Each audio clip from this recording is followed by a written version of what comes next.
Iya, halo semuanya.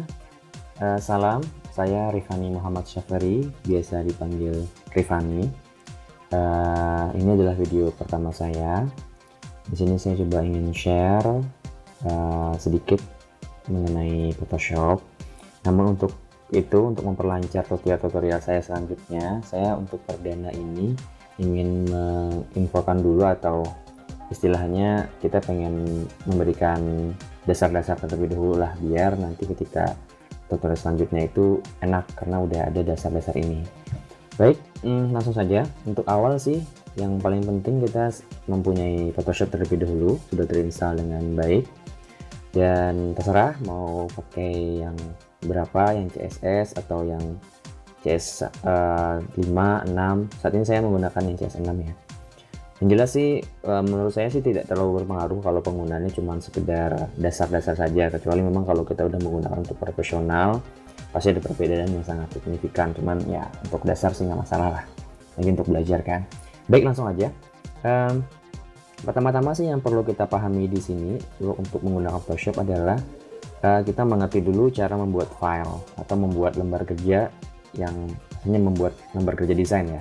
Terus misalnya, oke, langsung aja ini kita kalau untuk membuat file baru itu dari sini, file, terus new ini untuk bikin yang baru, atau open untuk file yang sudah dibikin sebelumnya yang berbentuk biasanya PSD.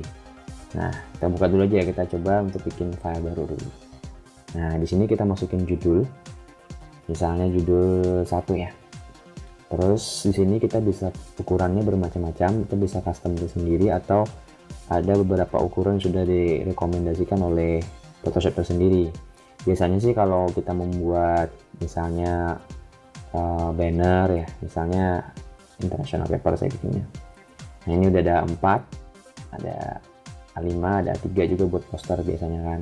Atau kalau mau buat kartu nama kita bisa custom aja di sini, tapi di sini mungkin tinggal diganti-ganti ya. Kalau kartu nama sih biasanya itu dia 9 kali 5,5. Nah, ini buat kartu nama. Ya, terserah sih, nanti pokoknya silahkan disesuaikan aja kebutuhannya. Sebagai contoh sih mungkin kita bikin dulu aja A4, terus namanya judul, terus sini ada RGB dan CMYK warnanya. Nah, untuk masalahnya nanti mungkin kita jelaskan di lain kesempatan saja, yang penting kita bikin dulu aja ya. Kita bikin RGB, terus kita oke. Nah, ini adalah lembar kerja untuk operasi Photoshop kita. Terus yang perlu diketahui kembali, setiap kita membuat dokumen baru seperti ini, ada baiknya kita langsung save dulu, biar nanti ketika pengerjaan kalau misalnya ada misalnya ya nggak tahu lah ya, laptopnya error atau gimana, nah itu sudah di save gitu, jadi enak. Jadi langsung aja kita save as. Oke, kita taruh misalnya di D, terus kita kasih judul ini, langsung kita save aja. Ini ingat penyimpanannya PSD ya. PSD ini kalau ibaratnya file mentah dari Photoshop. Jadi nanti kalau gunanya PSD ini, misalnya kita udah mengerjakan sesuatu gitu kan, terus kita save dengan file PSD, ketika kita pengen meneruskan pekerjaan yang sebelumnya itu bisa, karena filenya mentah. Beda kalau misalnya kita langsung save sebagai JPEG atau PNG, maka file itu tidak bisa diedit lagi. Itu bedanya. Jadi kita save dulu aja. Nah, sudah di save, ini sudah aman nih. Jadi dokumen ini bakal sudah di save dengan file PSD. Selanjutnya yang perlu dipahami juga di sini ada, ini otomatis yang tadi saya bikin di sini jadi background ya. Jadi background, dan backgroundnya itu dikunci. Jadi kita tidak bisa, ini untuk menggeser-geser, tidak bisa geser-geser. Nah kan, nah kalau pengen bisa geser-geser, kita klik ini 2 kali, kita oke kan. Jadikan dia layar 0, warna putih. Ini backgroundnya transparan. Nah, ini ya. Ini untuk menghilangkan kunci. Kalau mau kunci lagi di sini bisa. Atau gini, kita juga bisa kan. Kunci tidak, gitu kan. Nah, terus selanjutnya yang perlu dipahami juga ini layer. Layer ini kalau saya ibaratkan sih seperti tumpukan ya. Ada, kalau misalnya kita pahami itu kan ada kertas, itu ada misalnya buku bertumpuk-tumpuk, ada tumpukan paling bawah, terus atasnya sampai misalnya ada 10 tumpukan, berarti ada 10 layar kan, kita bikin misalnya ada 10 layar 2 3. Nah ini kan udah layar 1, ini saya buat testing dulu aja ya, ini kita kasih warna dulu aja layarnya. Ini layar 1 kuning, layar 2 saya kasih warna abu-abu, terus layar ketiga kita kasih warna merah misalnya. Ini cukup dilihat dulu aja ya, nggak apa-apa, buat saya buat memahamkan layar dulu aja.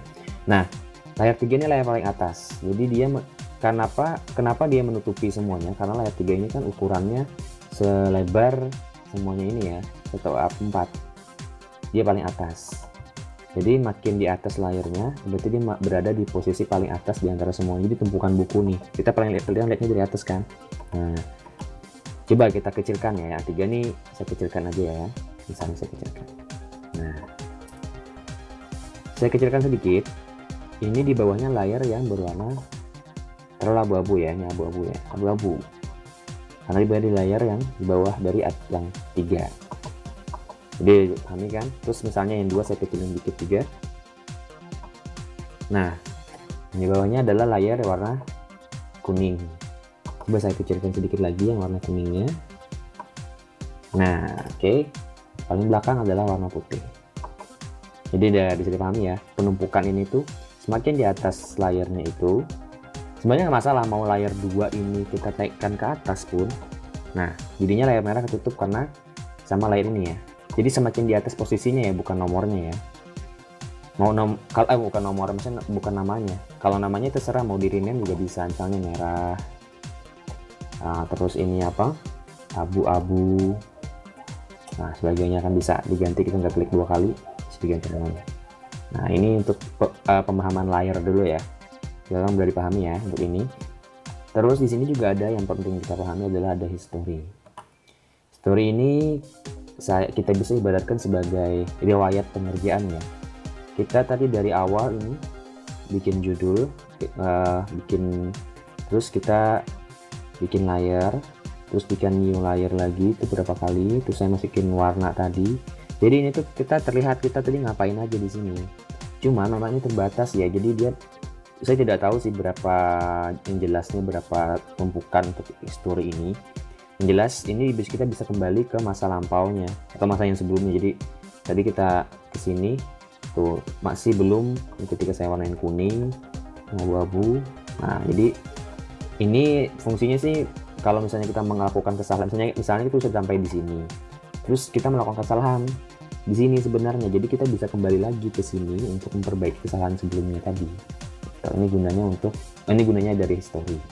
Sebenarnya bisa juga dengan Ctrl Z ya, misalnya gini, saya bikin satu ini lagi, misalnya saya bikin kayak gini, seleksi biasa, otomatis ya ada ini. Saya bisa aja Ctrl Z, cuman ini cuma bisa kembali ke satu aja, karena kalau saya klik Ctrl Z lagi itu kembali ke yang sini lagi, jadi bolak-balik aja, tidak bisa ke yang sebelumnya paling atas. Jadi boleh dipahami ya, history ini sangat penting.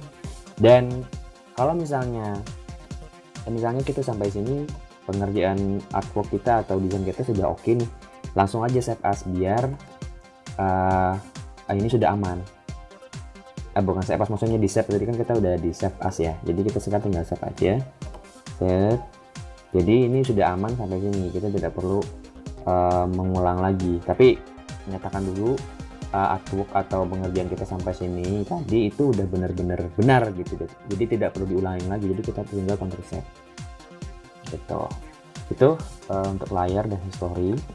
Terus perlu lagi kita ini tools ini berbagai macam penggunaan sih ya. Kalau misalnya toolsnya tidak ada di situ, kita bisa buka dari sini terus. Oke, ini jadi nah ini ada beberapa penggunaan yang ini. Kalau ini fungsinya sih untuk memindah-mindah ya. Kita lihat layarnya, kita buka layar ini ya. Sekarang saya lagi bukan layar 3, jadi bisa untuk menggeser-geser. Kalau ini untuk seleksi kotak ya. Terus ini untuk magic tools, ini untuk seleksi juga, cuman dengan istilahnya dengan magic ya. Jadi kita selanjutnya mungkin kita bahas nanti. yang sekedar aja dulu. Terus ini juga untuk cropping gambar, bisa diperkecil, bisa diperbesar, terserah ya, bisa terbesar aja. Terus yang perlu lagi mungkin ini untuk teks, ketika kita pengen memasukkan teks pada file dokumen kita, maksudnya ke upload, kita bisa dengan teks gitu ya, tinggal klik, nanti kita bisa tulis di sini. Terus ini brush, ini bisa dipilih brushnya di sini ya. Ini brush, ini ada beberapa brush, ini basic aja. Ini warna brushnya kita bisa pilih dari ini warna merah. Brush itu kayak ibaratnya kayak kuas lah ya. Tuh, kita bisa warna-warnikan kayak jalan ini, warna-warna. Nah, ini juga penting nih. Lihat deh, ini file ini kan saya mewarnai itu di atas warna abu-abu ya. Ini sebenarnya salah. Sebaiknya kalau untuk memberikan warna seperti ini, kita bikin new layer aja seperti ini. Saya paste dulu, ini kan ada kesalahan berarti ya. Nih, saya kesini dulu. Terus tadi saya salah semua misalnya. Nah, kita bikin new layer yang kosong. Ini kosong nih, layer 4 ini kosong, tidak ada apa-apa. Jadi kalau kita ini saya hilangkan aja ya. Ini nggak kelihatan. Ini bisa. Nah, ini jadi ini berada di atas warna abu-abu. Jadi ini bisa dipindah-pindah mau kita. Beda kalau misalnya kita langsung warnain, misalnya di layar 2 kita warnain merah, ini dampaknya adalah warna itu berada di atas benar-benar abu-abu. Jadi ya istilahnya dia berada di kertas yang sama gitu. Jadi kalau misalnya ada kesalahan, kita agak susah memperbaikinya. Jadi lebih baik seperti ini. Oke, ini ada salah. Oke, kita balik lagi. Oke, ini mungkin udah ngerti ya untuk layar ini. Terus untuk pilihan warna, oke, ini udah, tadi brush udah. Ini untuk menghapus ya, menghapus eraser. Kita bisa lihat di layarnya, kita mau hapus yang mana bagian ini, tinggal klik, hapus. Ini kapasitasnya berapa persen, hapus bisa. Terus ini klik aja, ini paint. Ini ibaratnya kayak kita tumpahin semua satu cangkir atau satu tempat langsung ke tempat, langsung ke sini gitu. Jadi pilihan warnanya jadi di sini, misalnya kayak pilih warna kuning. Jangan deh. Nah, ini kalau kita tumpuk di sini, ini dia bakal numpuk dari sini. Lihat layar 3, dia akan numpuk di layar karena ada merah ini. Nah, ganti kan. Jadi yang lebih baiknya adalah kita bikin lagi ke sini, bikin baru layar, maksudnya layar baru, kita warnain. Nah, jadi dia di atas warna merah. Oke, itu saja mungkin ya untuk pemahaman dasar dulu ini. Nanti kan kedepannya kita akan banyak membahas hal-hal tentang tutorial Photoshop lainnya. Jelas kalau udah, paling tidak walaupun belum memahami, kalau dia udah tahu ini, nanti kan kalau kedepannya diulang lagi tuh udah enak gitu, jadi tidak perlu menjelaskan berulang-ulang. Itu saja. Apalagi ya kira-kira ya. Oh ya, terus ini juga penting ketika kita menseleksi sesuatu. Untuk menghilangkan seleksi ini kita bisa dengan select terus di-select. Nah, select terus select, bisa juga nggak dengan Ctrl D. Jadi kayak dia penting. Terus untuk merubah ukuran bisa di sini. Ini ukurannya sekarang kan A4 ya. Jadi kita bisa ubah mau jadi A3 atau A5, bisa dari sini. Cuman kita harus tahu dulu berapa pixel dari ukuran tersebut. Jadi ya untuk ukuran ini mungkin nanti kita bisa googling atau cari di mana referensi ukuran tertentu ya. Tuh. Terus ini juga bisa kita rotasikan. Ini kan berbentuk potret ya. Kalau mau dirotasikan tinggal jadi landscape, jadi baring gitu kan. Oke, itu saja dulu untuk video yang pertama ini. Nanti yang selanjutnya kita bisa bahas lebih dalam lagi untuk tutorial yang lebih spesifik ya. Jelas kalau sudah ada bayangan di sini. Untuk depannya kita gitu aja. Oke, itu saja dari saya. Mudah-mudahan nanti kita bisa berlanjut ke tutorial selanjutnya, dan mudah-mudahan semua yang saya share ini bermanfaat. Terima kasih semuanya. Saya Rifani, saya cabut dulu. Dadah.